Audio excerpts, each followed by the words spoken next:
Welcome back to another episode of Footy with the Boys. We got a hell of an episode today. We're gonna be a little review, little preview, little Gio Reyna flight tracker. We'll get to that. Don't worry, don't worry. Mike, in the Toffee blue today, how are we feeling?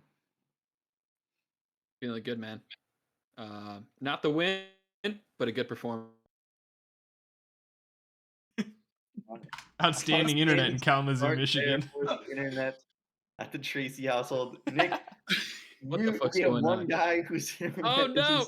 is awfully shit, and you look like you are in a cave. We are off to a hell of a start. How are we doing over there in the dark? Good dude. Demon hours.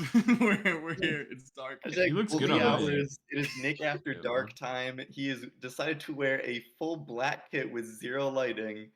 That is the Uh, production right there. we were also like on here for 15 minutes before starting the pod. Mike's internet was wonderful, and as soon as we Yep. start the shit, it's just dying. He seems better now. Timing. And Mike, I want to jump into it. You are, as you used to call it, a Barca fan. I did not say Barca for a while. I remember. Uh, and there's a lot of news going on right now with Xavi. And boys, he is annoying me so much. He's just such a little annoying man.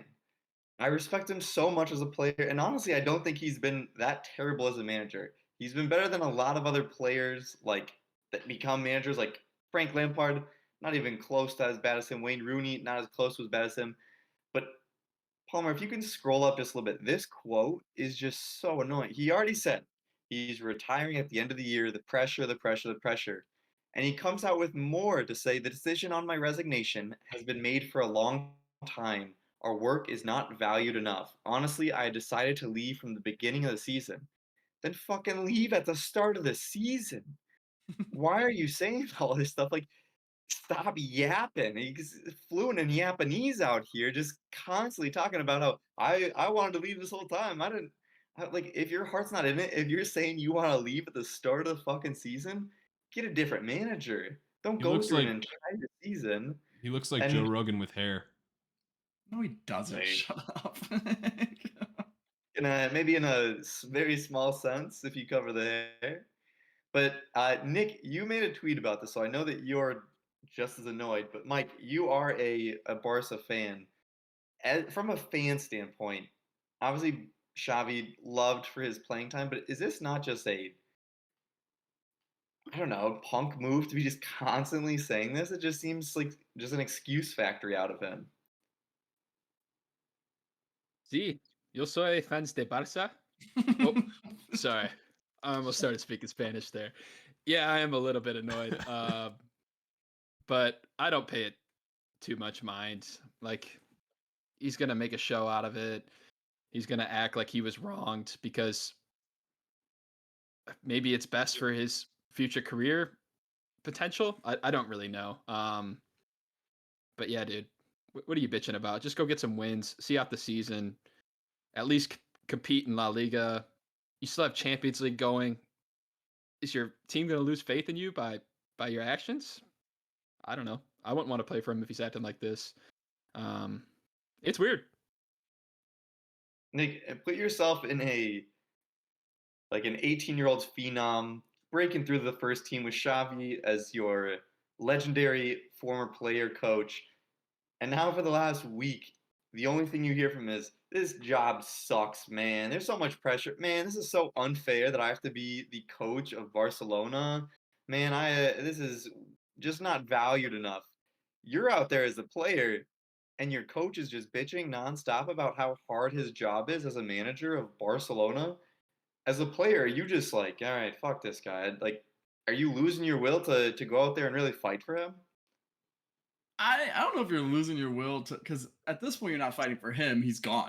Like, who cares? But you're fighting for the club, and that's what Xavi was supposed to be all about. He's like Mr. Barcelona, and for him to make it all about himself this past week, and now talking about how he's felt this way for a year, like there's gonna be some feature article, like it's gonna be 6 pages long. He's gonna give a huge interview.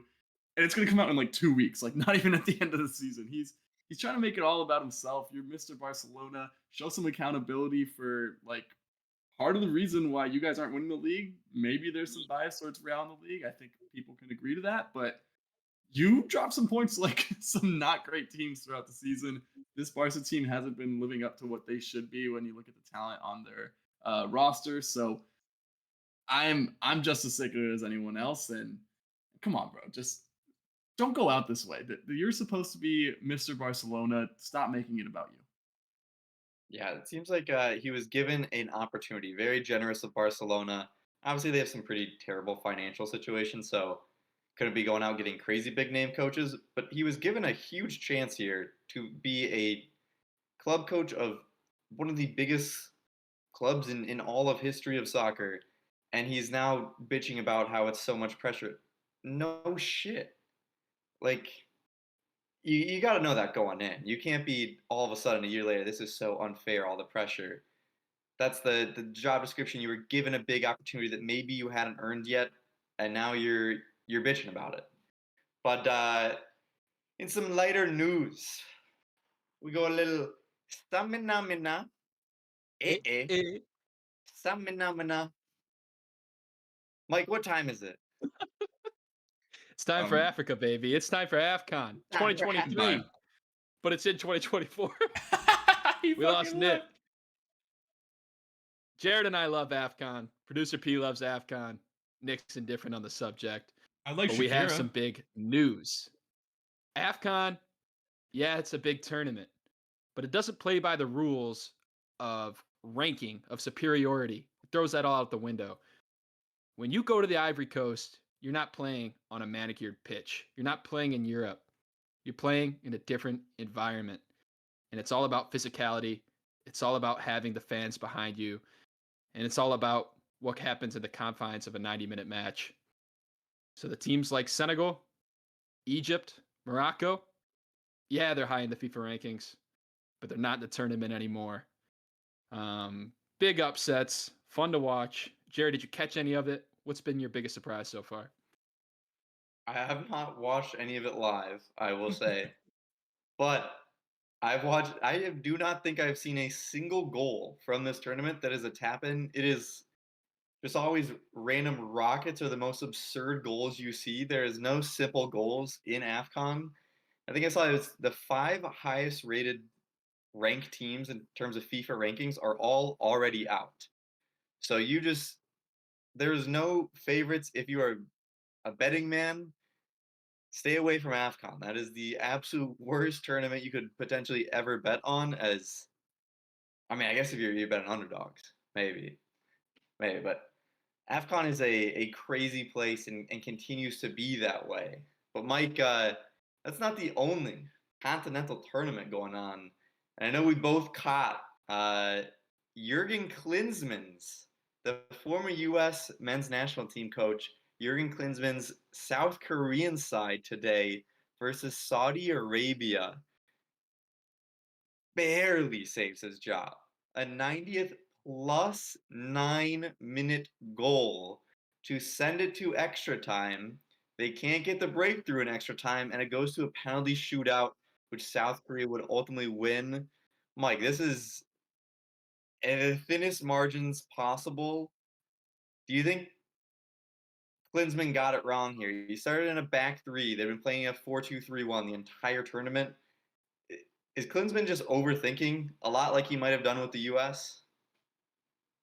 Yeah, it appeared that way. Definitely in the first half, they were just completely outplayed. Saudi Arabia had it all.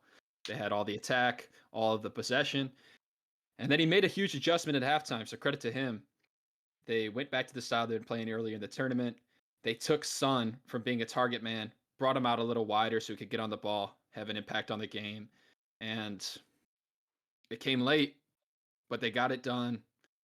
They could have scored a few more, just some poor decision making in the attacking third. They hit the post a few times. Really crazy match.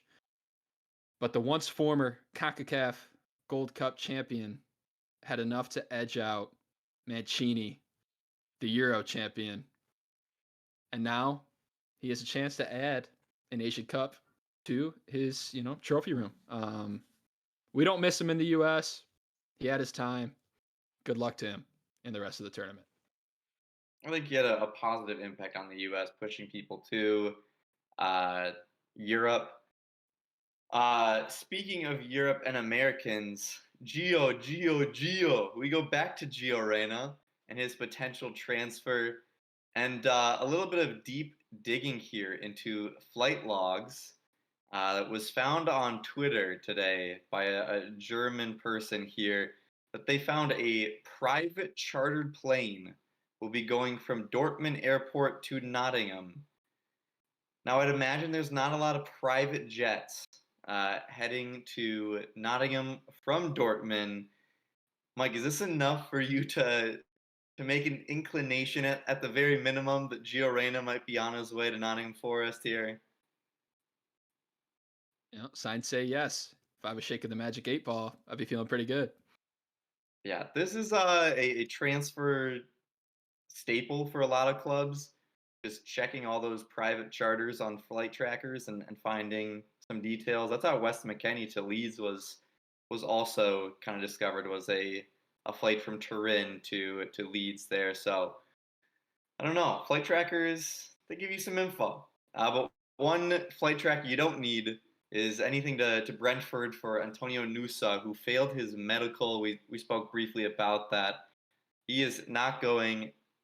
I mean, that's just a tough way to not get a transfer for Nusa to get it off of a medical. Obviously, you don't think it's anything too crazy because he's obviously been fine playing, but to have a transfer breakdown like that is awfully tough. Mike, is this a bigger blow to Nusa, who gets his move to Brentford in the Premier League, or is this a bigger blow to Brentford themselves for losing a key signing for them?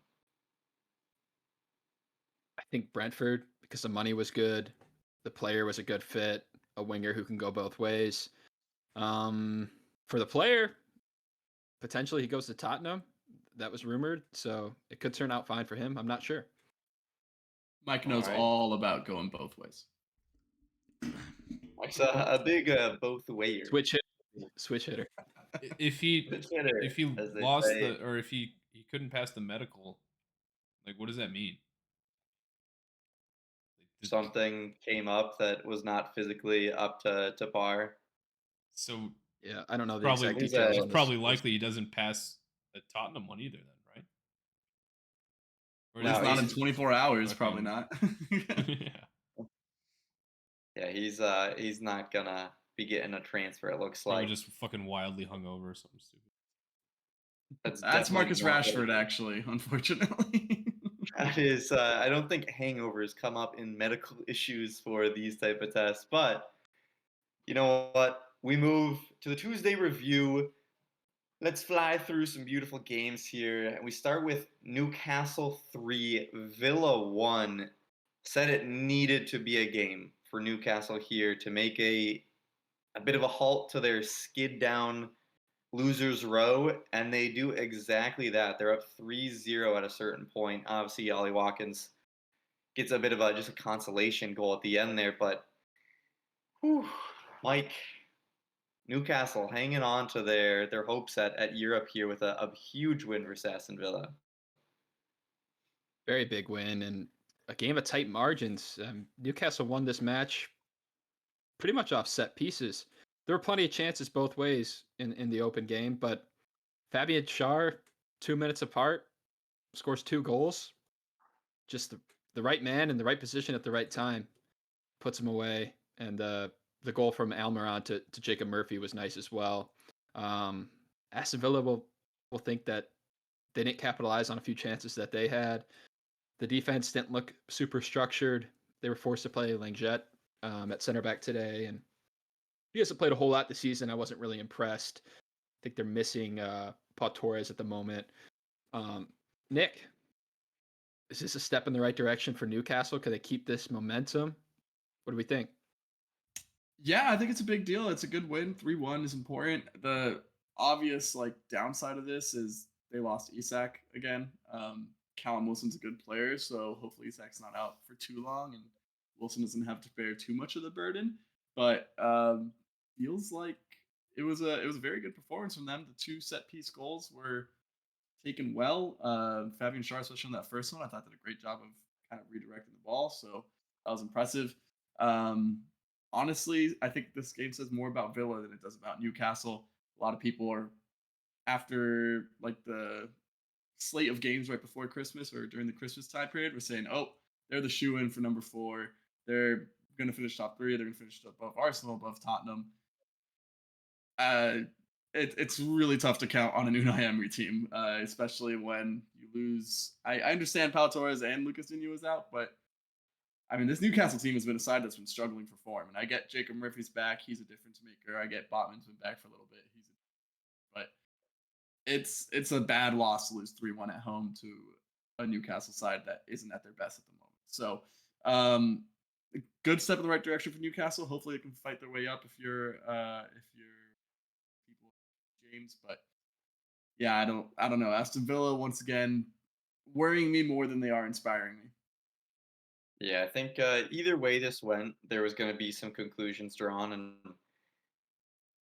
you don't want to draw too much from just one game, but it certainly feels like this game allows you to make some opinions on both of these teams here on what they can still do for the rest of the season. Uh, we move to another game where you certainly see what one team could do, and certainly some of the holes that are in another team's game.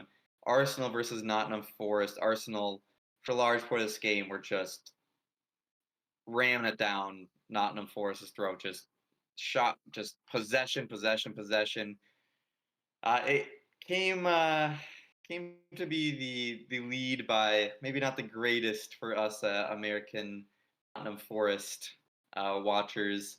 Matt Turner did not cover his near post really at all for Gabriel Jesus. Should just slot it straight through his legs and in for the opening goal. Saka adds on with a second. Nick, what did you see here from Arsenal? Obviously, a late goal from Nottingham that makes it seem a little bit closer than it was. Yeah, I mean that goal from Nottingham. Aouni is a hell of a fucking player, and he's now that he's back up front leading that line. I think Nottingham have less to worry about when it comes to this relegation battle. Let's see what happens with the FFP stuff, but it's definitely a big boost to have him. He didn't start the game, but he was their only bright spot aside from Morgan Gibbs White the entire game.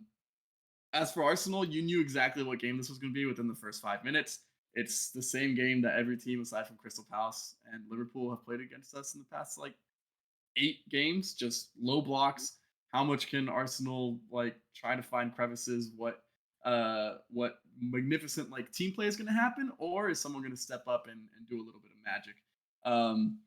It looked like for a second it was going to be through the magnificent team play, Saka, Odegaard, and Jesus linking up. Oh my god, just beautifully. Only for Jesus to blast it off the bar, so that hurt a little bit. But Jesus made up for it with individual brilliance. A beautiful turn, beautiful run. And you said there's some holes on this Nottingham Forest team. Maybe no hole bigger than the one between Matty Turner's legs, because that was a tough finish to see if you are a Forest fan or a USMNT fan. The more I think about it, like, what can you do? I guess like he could have been quicker to get down, but it was a well placed shot. He saw the opening there. It's not like you're gonna be like hunched over because then he can go high. I don't know. I think it looks worse than it actually was for Matty Turner, but his distribution was actually horrible the whole game too. So regardless, it's a poor performance. As for Arsenal, the second goal came from a really wonderful Jesus pass. His 2 most impressive things aside from the goal these past 2 weeks has been his play out wide. Him and Martinelli were like interchanging a ton, which I love to see. I think Martinelli's our mostly finisher, so it's cool to see him down the middle, even though he didn't get the goal today. And Saka, right-footed, 23 starts this season, 23 goals and assists. So everyone keeps saying he's having a down year. I agree that sometimes he doesn't have as big of impact. I think usually it's because of tired legs, but after this Dubai trip, he's looked refreshed. He's looked very solid and a well-deserved goal for the star boy today. Last thing for Arsenal, Emile Smith-Rowe with the start in the midfield. I was obviously super pumped. You guys know how I feel about him. He's my original star boy on this team. Love Saka, love Martinelli, but Smith-Rowe's the one that got it started when he came on around the Christmas period during the Unai Emery years. So he dragged this club out of the mud. Good to see him get the start. I thought he was fine. He did play very well. He interchanged well on that left hand side. He looked more active, but honestly, it was the same performance that Kai Havertz has been dropping in these low block games. And honestly, his height might have helped us a little bit more when it comes to breaking down a low block. So I think his game is more like when we're playing a free flowing team like Crystal Palace. I thought he would have been perfect last week. Or against like Liverpool, who's not going to play a low block against us. I think that's when he's a difference maker. But nonetheless, a solid performance from the boy. Yeah, 3 points. We'll take it. 2 wins on the bounce on to Anfield. Or actually, we're playing at the M's, but on to Liverpool. Mike, I do have a positive for Matt Turner. Although things have been going against him, he was not as shit as Vladichios or whatever the hell the Greek keeper that was in before him was. So the floor is extremely low for him to keep dropping to. So as long as Galashki from RB Leipzig continues to deny any type of transfer to Nottingham Forest, which why the hell would he want to go there? I think he stays a starter. I think he can hopefully turn it around here. But we're going to move to a game that I said really the reason to watch would be for Eze and Elise to just go absolutely nuts. I don't think I really thought it was going to be a 3-2 type of game. I didn't think Sheffield would be so close into this one. But they definitely both went crazy. The huge negative here, Mike, is that both Eze and Elise, after their crazy performances, were both subbed off for injury. Without those two at Crystal Palace, how close are they to being Sheffield United? Pretty close, man. I mean, they have better players throughout the lineup, but the whole offense is, as in Elise, like you said, it was unreal how much they linked up today. Elise both assists to Eze's first 2 goals, and then the third goal was just class. That volley, that little curler into the corner, unstoppable, phenomenal goal. And hopefully the injuries aren't too major. It seemed like 2 little knocks, maybe preventative measures, hopefully for Crystal Palace fans, because they have nothing without them. Can't rely on Jordan Ayew or Mateta or Edouard. Fine striker, but can't do it by himself without the service. To be fair, Mateta played incredible today. I thought his He hold-up play worked was his ass insane. off. Yeah. And also Definitely. credit to Sheffield United for getting 2 goals. That is unlike them. They kept it very close. And aside from an Elise 67th minute winner, they would have had a point. And that is something. I mean, they were even at the lead at a certain point. Obviously, it was extremely early, just 20 minutes in. But a lead's a lead for Sheffield United. I think there's something to hang your hat on for this, even though it's another loss. You need to find some type of silver linings if you're Sheffield. And Silver lining is Ben Diaz, bro. Ben Baraton Diaz, the Chilean international. He's a good player. Scored 2 goals in 2 games for Sheffield so far. Yeah, hopefully can score a whole lot more for them if they have any hope this season. But there is a team that does have hope that maybe not a lot of people thought would a couple weeks ago even. Luton Town. 4-0 over Brighton. They were up 2-0 in 3 minutes. And then they doubled that. It was not a mistake. They beat Brighton, a team that a lot of people really like, 4-0. Nick, are they officially unrelegated? I'm doing it. They're back. They're back. They're officially in the Premier League. Congratulations to Luton Town on their promotion. The money alone is a big deal, so congratulations. They looked good, and specifically their striker Adebayo had a hell of a game, hat trick, first professional hat trick. Baller. He took his finish as well, and I mean 4-0 speaks a lot. I'm honestly the biggest loser might be Liverpool because rumors of De Zerbi taking that job, and ooh, that is a tough look to lose 4-0 to Luton. Yeah. Mike, Luton Town, obviously great for them, 4-0 win, but obviously for us, my immediate thought when they were up 2-0 in 3 minutes is, fuck. They are now above Everton, and they have a game in hand, and Everton potentially has another punishment coming for FIFA Fair Play. Mike, how dire is it getting now? This is scary. It's dire, all right. These are dark days for an Everton fan because Luton looks good. They look better than us. They can actually score goals. They have a striker who could find the net. Things I can't say about the Blues, man. I'm a little scared too. They've been putting together a hell of a run of form. Um, Wins come here and there, but they score goals in every game they play. They defend all right. And the way they break, how physical they are up top, it's very hard to play against. Brighton couldn't cope with that at all today. Um, so yeah, dude, I'm scared. Are you feeling it, or you still have some hope? I am shitting myself. This is not good. This is a very bad situation for the Very, Everton very bad. Toffees. I will tell you what, Ross Barkley decided to fuck over his former team by just I'm absolutely back. inspiring this Luton Town team. It's like for a long time, I was not worried at all because Luton, Burnley, and Sheffield seemed an absolute shoo-in to be relegated. Luton Town has turned it on. They have gotten very close results, very close losses even, but it's shown just how hard they are to beat, and they've figured out how to be tough to beat and be able to get some goals that gives them a chance to get points. Everton had a magical run to make up for the points that they had gotten deducted, but since then they have found jack shit. And that was again the storyline for the game versus Fulham today. Ended 0-0. And I don't think it would be fair to say that Everton got out outdone here. I don't think it would be fair to say that Everton should have came away with the win either. But Everton certainly had the opportunity to win this game multiple times with great chances. Danjuma did all the hard work of getting around a defender before curling it way wide. Way I wide. thought that should have been definitely a finish. And then at the end, man, if you're watching the highlights of this game, in the final minutes of this game, Everton crosses it in, and it is pinball in the box about 4 yards out with two Everton players right there in front of it. And they're both whiffing and kicking it into each other for about 10 seconds before it gets cleared without it going even close to being in the net. It is absurd. Beto missed the target completely so many times. Mike, man, this is as inspiring as Luton Town has been, how scary that is. I mean, it makes it almost worse how Everton has not been able to take any opportunities here.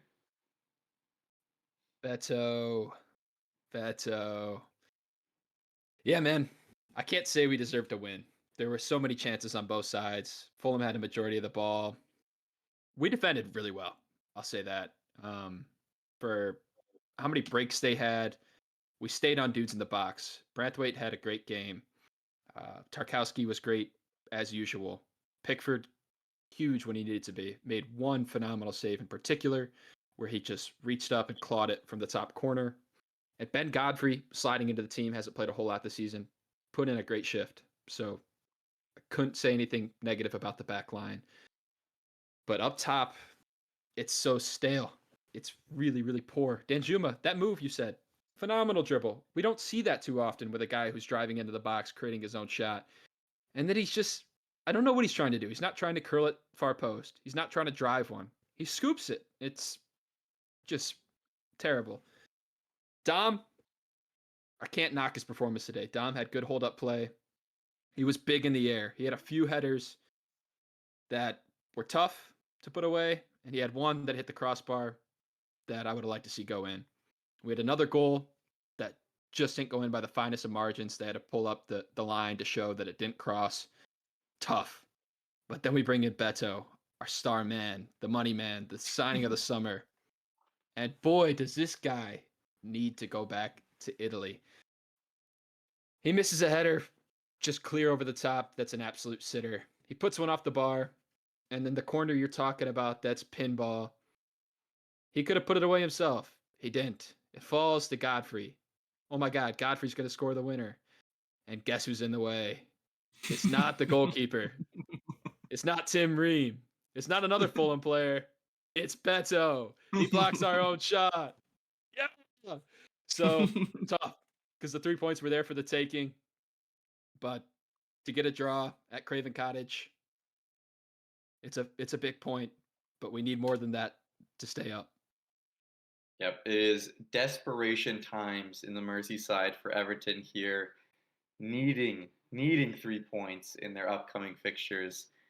But that was it for our Tuesday games. We move on to our preview for Wednesday. And Mike, there is no bigger game this week than this one. It is Liverpool Chelsea, a matchup of the big six teams. Klopp just announced that he's leaving. Chelsea just constantly being Chelsea. What do you expect to see from this one? Mm, this is kind of a tough one to call here. I give the edge to Liverpool. Salah's still not back, but it's at Anfield, and Chelsea's going to struggle to score against this team. Defensively, they've been so well. Um, but I don't know. Chelsea's been finding a little bit of form here.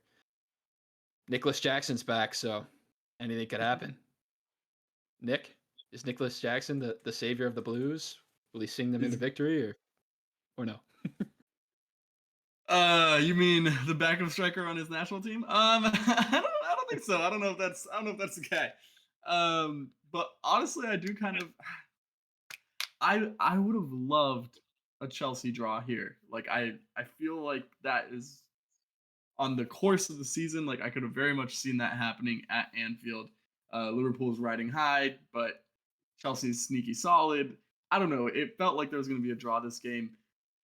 The Jurgen Klopp news shakes everything up. It feels like Liverpool just have to win. Honestly, if Liverpool don't win, then I am blaming Anfield for not giving them the atmosphere to win this game. Because the only thing that stops a Liverpool win, in my opinion, is going to be an early Chelsea goal. And if that's enough to deter Anfield's crowd on the first Premier League game after Klopp's announcement, then shame on you. So I mean, Liverpool has to win this game. I'm praying that they don't. Obviously, want to get back into this title race, make it a little bit more competitive as we go into the weekend, where anything can happen. So, yeah, it's got to be a Liverpool win. But Chelsea, like Mike said, has been playing decent, and they're getting Nkunku, who should be fit for this game. Who knows if he starts? Probably not. Malo Gusso's fit for this game. So, I fuck it. They're gonna tie. I'd say a tie. Talking about fit players, just mention here. Andy Robertson, finally back. Had a little spot off the bench the other day. Don't know if he'll be fit enough to start. Sure, he'll be eased back into the team. Same with Trent Alexander-Arnold. He is back.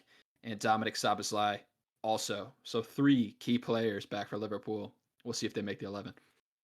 Yep, this one is just drenched in storyline.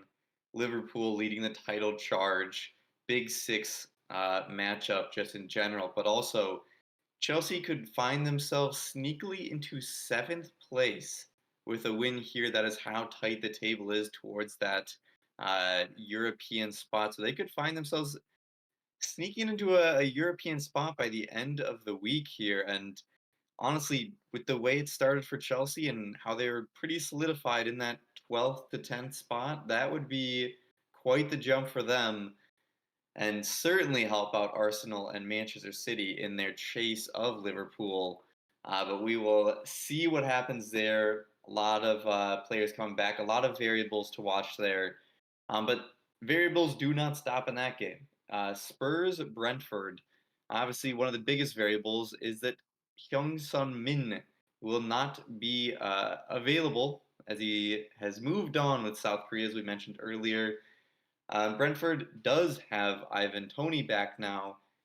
Is Ivan Toney enough with the absence of Son to get a result here, Mike? I don't know. Son's not going to be there, but guess who's back? A certain James Matters Madison. He is healthy. We'll see if he's healthy enough to start, but that could change up that front 4 attack for Spurs, and he was phenomenal before he got hurt. This is a fun one. I don't know. I could see a draw here. What do you think, Nick? I love the bees in this game, bro. I love Tony back, Mbomo back, Norgard back. 3 arguably you can say they're three best players. I think. Shut the fuck up. I think that. God damn it. These got me buzzing, dude. I think that they're gonna get this win. Brentford is, and I don't know. I feel really good about it. I definitely don't see Tottenham getting 3 points. Maybe they'll make me eat my words, but no Hooming Sun is a big deal. I like the bees. Mm. Well, I think no matter what, This this is is going to be a game that is uh, a goal fest. Brentford certainly getting Ivan Toney back, and the way Tottenham plays defense will allow him some chances. And James Madison is quite the creative force. And obviously, if you have players like Timo Werner and Richarlison, there is going to be firecrackers in the opposing box. We move forward to a matchup that honestly is we lost very Mick. close in the table and very close in what I think skill level is. Manchester United versus Wolves here. Manchester United has been rather shit for the entire year, but for a large portion got results. They have not gotten results recently. And Wolves has also been shit for a decent part of this season, but now they are getting results. Watch your fucking mouth. Hey, you shut the fuck. I'm just being honest out here. Wolves though, right now are in some good form, and they're go up against a Manchester United team that are not. Manchester United struggled with a League Two side when they're playing a pretty decent 11 for what they have to offer.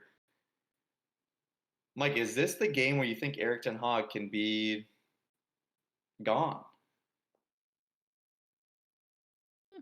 No, no signs point to that.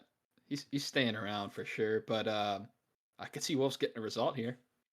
No Hwang Hee Chan, but they have plenty of potent attackers at their whim to still play in this game. Like you said, Man U, probably their strongest players are back in the rotation. Luke Shaw, Lissandro Martinez, Casemiro, and maybe Marcus Rashford won't play. We'll see if that discipline issue's been taken care of. Who knows? But if they can't get a win with this 11, when can they get a win?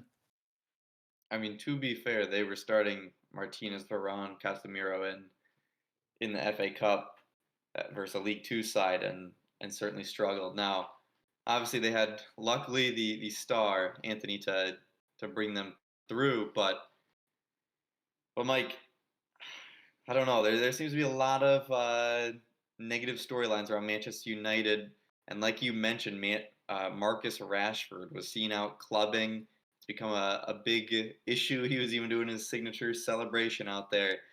Do you have an issue with Eric Ten Hag kind of looking the other way on that one, punishing him, but saying, you know what, he'll be back when he had done Jadon Sancho so dirty with just completely acting like he didn't exist? Yeah, I don't know all the details, so it's kind of hard to compare them straight up.